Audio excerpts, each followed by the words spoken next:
Insurance, your Pekin Insurance agent in Clinton. Prom comes early for local schools this year, and a local law enforcement official is hoping young kids participating will have a good time, but be safe. Clinton Police Chief Ben Lowers knows prom is a very exciting time for a young person, and while they look forward to that special evening, he hopes they will make good decisions. Saturday. It is. It's a big day for them. It's a big weekend for us all the way around. But Saturday, April 26th is this year's high school prom. You know, we always like to discuss prom and some of the risks and considerations that come with prom. Mm-hmm. You know, prom is such an exciting time for those kids, and it's something that they will often reminisce about at future high school reunions and things like that. And so we want to make sure that they're safe in doing so and make sure that those are positive memories moving forward. So my understanding is they're having it at the high school this year, Grand March, I think 4 to 4:30 at the high school leading up to that for everybody to come see, you know, all those students and attendees all dressed up. But you know, a few of the things that are just kind of commonsensical, but we want to always touch on them is obviously to say no to alcohol, smoking, drugs, and sex. Don't drink and drive, and don't get in a car with anyone who has been drinking. Wear a seatbelt every time, no matter how short the trip.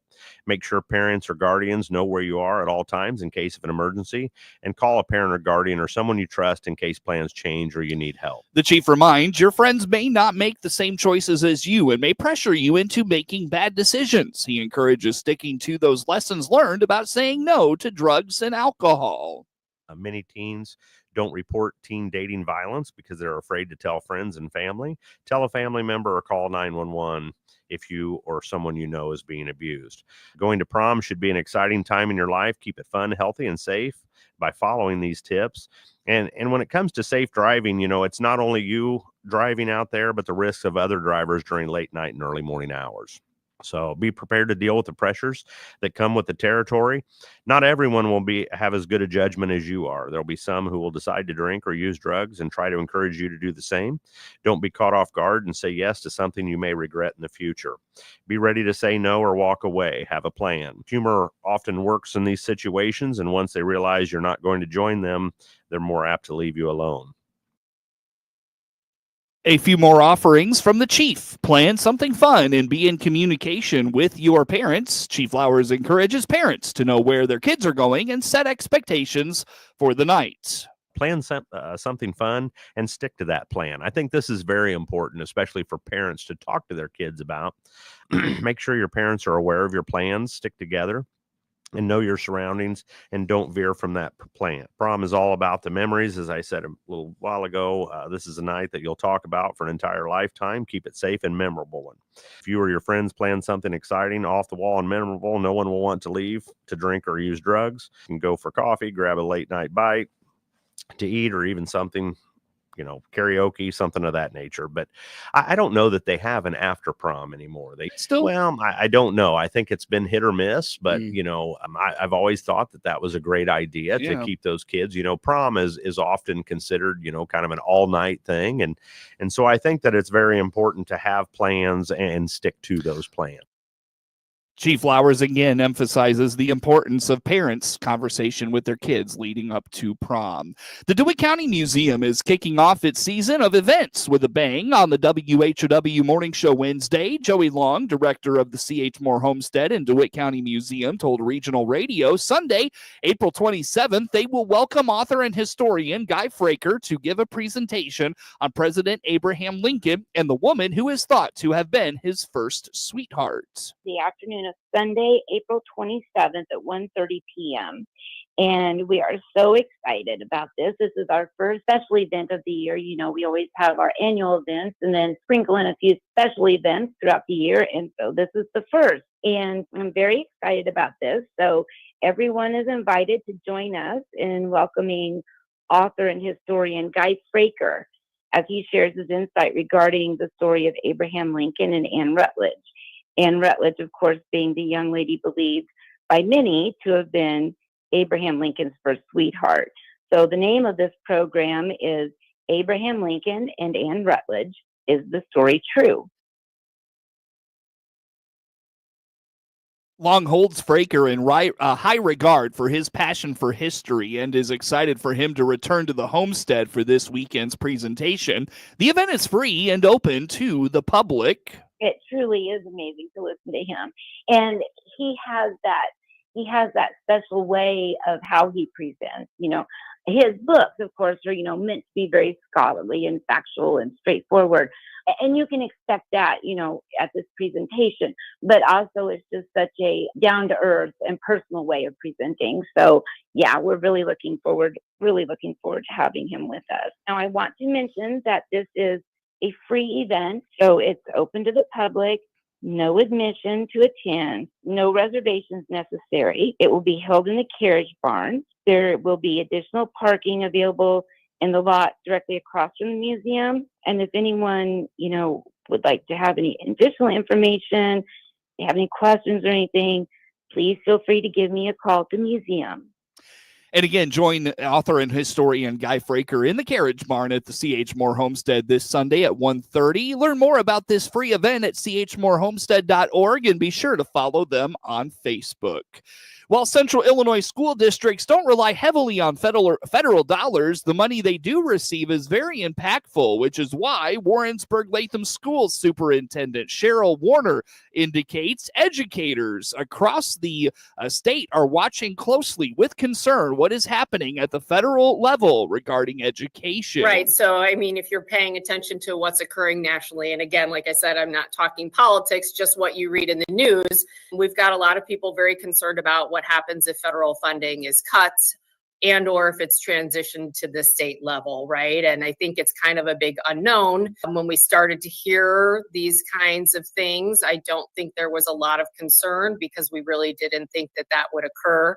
But now we are starting to see some departments closing at the federal level. We are starting to see some cuts occurring. There was a large news story about how universities are impacted this morning. My daughter, who actually attends U of I and is about to enter grad school in the fall, actually lost her graduate assistantship because U of I is cutting some graduate assistantships as a preventative technique because they're concerned about their own funding, right? And this all dribbles down. So the concern is, how will it truly impact the public schools? We are very fortunate that our state superintendent, Tony Sanders, has been a steward for this and has been a voice of logic along the way. And public school districts have been told to not be too concerned at this point, but it's something that we are all thinking about. According to Warner, they are receiving calls concerned about what happens to the programs their students are a part of and how DOGE impacts the future of those. It's hard to think when we talk about the federal funds that public schools get. Our federal funds are tied to our students that are the most at-risk students that we serve, the students that need the most support, our students with IEPs and 504 plans, our students that fall under free and reduced, because it's all special education and title funds. So it's really hard to wrap your head around what would happen if those funds were cut, because we certainly can't cut back on services for those students. No matter what the end result is, districts will have to determine a way to move forward with those services with or without the funding.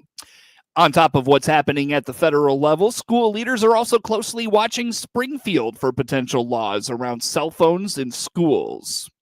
4-H as an organization emphasizes service of its members and will put those values to work this weekend. Terry Miller Casey is the extension director of the University of Illinois Extension in Logan, Menard, and Sangamon counties, and says Saturday they will recognize National 4-H Day of Service. Saturday is an exciting day. It's the 4-H National Day of Service. So 4-Hers from across America, not just in Illinois, will be participating in different service opportunities. And this is really important in 4-H because one of our 4-H's is about having our hands to greater service to helping our community. And so this is a day that we do it all year long. 4-Hers are always participating in their communities and helping out. But this is just a special day to kind of call out all that the 4-Hers do. Before National Day of Service arrives, clubs plan out what they would like to accomplish for their service projects, and Miller Casey notes that conversation is led by the students. 18 minutes after 8 o'clock here on this Thursday. We stream to Facebook and YouTube, brought to you by Peterson Insurance, your Pekin Insurance agent in Clinton. A look at some high school baseball and softball action on a beautiful Wednesday in Central Illinois next in sports.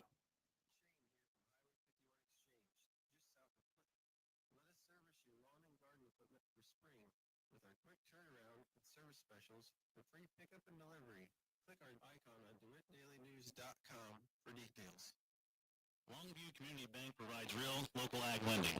Vice President and Loan Officer Nate Sams here, asking you to find out the many ag lending products we can offer your farm by clicking our ad on the local news page of DeWittDailyNews.com. MR Systems Wireless is your local internet provider for Clinton and surrounding area. They have the products you want and the local service you deserve. MR Systems Wireless Internet Service for home or business includes unlimited data, unlimited streaming, and unlimited calling. Plans start at just $48 a month and get a free Roku 4 lease with our media packages. Get the speed you need with MR Systems Wireless. Call them at 935-2100. That's 935-2100 for MR Systems Wireless. With SRN Sports, I'm George Williams. NBA playoff action. Last night, the two top teams in the Eastern Conference were winners. Cavaliers over the Heat, 121-112. Cleveland takes a 2-0 lead in the best-of-7 series. Celtics beat the Magic 109-100. Boston going up 2-0. The Rockets even their series against the Warriors at a game apiece with a 109-94 win. The game cost Golden State Jimmy Butler, who suffered a pelvis contusion on a foul by Amen Thompson, and Butler's status for Game 3 still undetermined. Tonight you'll have the Knicks against the Pistons, Thunder against the Grizzlies, Nuggets against the Clippers. NHL play. It was the Kings over the Oilers 6-2. Kings go up 2-0. Adrian Kemp lending 2 third-period goals and 2 assists along the way. Capitals beat the Canadiens 3-1. Washington goes up 2-0. In overtime, the Stars beat the Avalanche 2-1. Dallas goes up 2-1 in that series. This is SRN Sports. NHL tonight, Panthers against the Lightning, Maple Leafs play the Senators, Golden Knights against the Wild, Jets play the Blues. Major League Baseball, a couple of extra inning games, Rays over the Diamondbacks 7-6 in 10 innings. It was the Mets over the Phillies 4-3. Then you had the Tigers shutting out the Padres, Pirates shut out the Angels. Nationals over the Orioles 4-3, Twins beat the White Sox 6-3. Mariners down the Red Sox. It was the Cubs defeating the Dodgers over second night in a row. It was the Giants over the Brewers. Athletics beat the Rangers, and the Reds winners over the Marlins. Astros beat the Blue Jays, Braves over the Cardinals, Yankees beat the Guardians. Rockies and Royals were postponed. They'll play a doubleheader today to make up the game. Sad news in the NFL, the Chicago Bears family mourning the passing of Steve McMichael at age 67 after a bout with ALS. He was a senior member of Pro Football's Hall of Fame only last summer. He helped to lead the famed 85 Bears team to a Super Bowl championship. This is SRN Sports.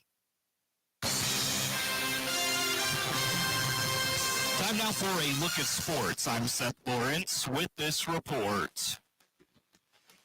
A 5-run 8th inning propelled Clinton to an 8-3 victory over Bloomington Central Catholic Wednesday in an extra inning non-conference high school baseball thriller in Bloomington. Colton Walker singled in a run to put Clinton on the board in the first, and 2 batters later, Josh Bass delivered a single that drove in 2 to give Clinton a 3-0 lead. After Bloomington Central Catholic tied the game at 3, the pivotal 8th inning unfolded. Bass blasted a 3-run home run to right field, the decisive hit, putting Clinton up 8-3. Preston Curtis got the win for the Maroons with 2 scoreless innings. Cole Fentress went 6 innings of 3-run ball. 1 run was earned on 5 hits with 3 strikeouts and 4 walks. Bass finished 2 for 4 with a home run and 4 RBIs. Walker was 1 for 3 with an RBI and scored 2 runs, while Jack Manning finished 2 for 5 with an RBI and scoring a run. Clinton is 8-8 overall. They visit Shelbyville this afternoon. Gatsby Grant threw his first varsity complete game in shutout fashion, leading Monticello to an 11-0 win over Salt Fork in non-conference high school baseball yesterday in Sedell. Leading 3-0, Eli Kraft's 3-run homer to left broke the game open, extending Monticello's lead to 6-0. and the Sages poured it on from there, scoring in every inning from the 3rd through the 7th.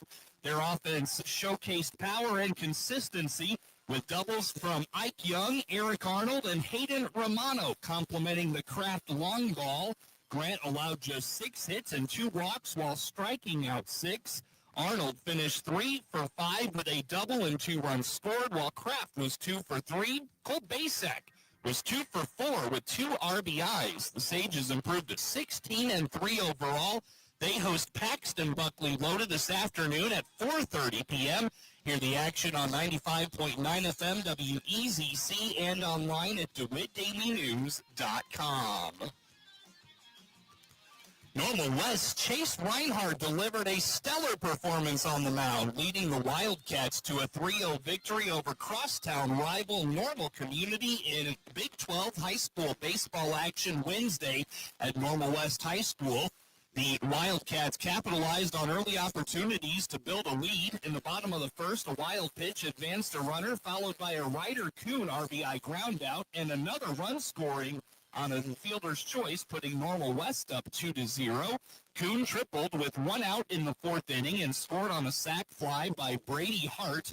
Reinhardt went the distance on the mound, allowing 3 hits and racked up 10 strikeouts. Kuhn finished 2 for 3 with a crucial triple, an RBI, and 2 runs scored. Hart also contributed an RBI on his sac fly. Normal Community drops to 12-4 overall and suffers its first loss in the Big 12 to go to 8-1. Normal West improves to 13-6 and 7-2 in the Big 12. The two teams meet again on Friday at Normal Community High School.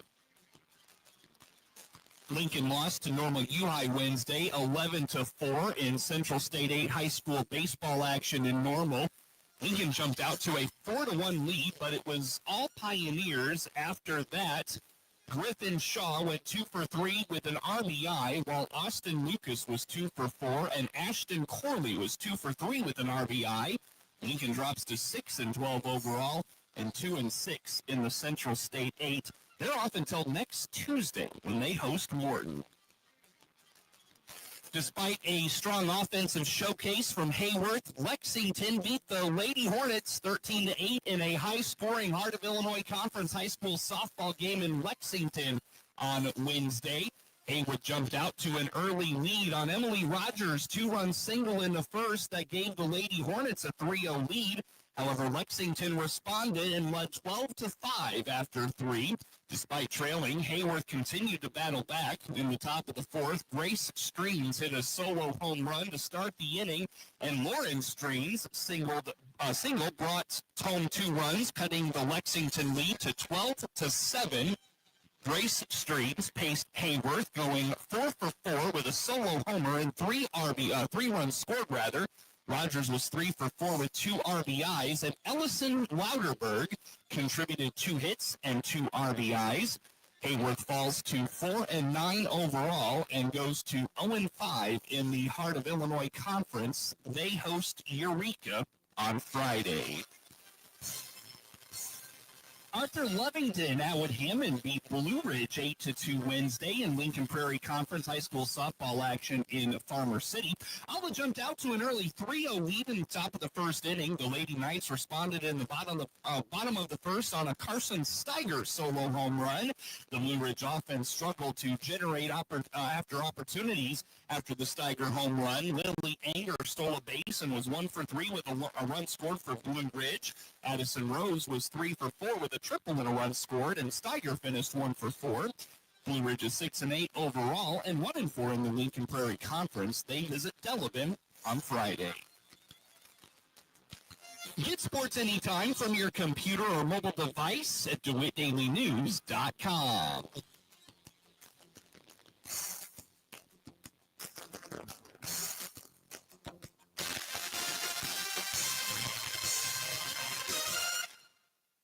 This is a station editorial. I'm Randall J. Miller, station president. I've shared in this space over the past 5 years, going clear back to the Coleman era,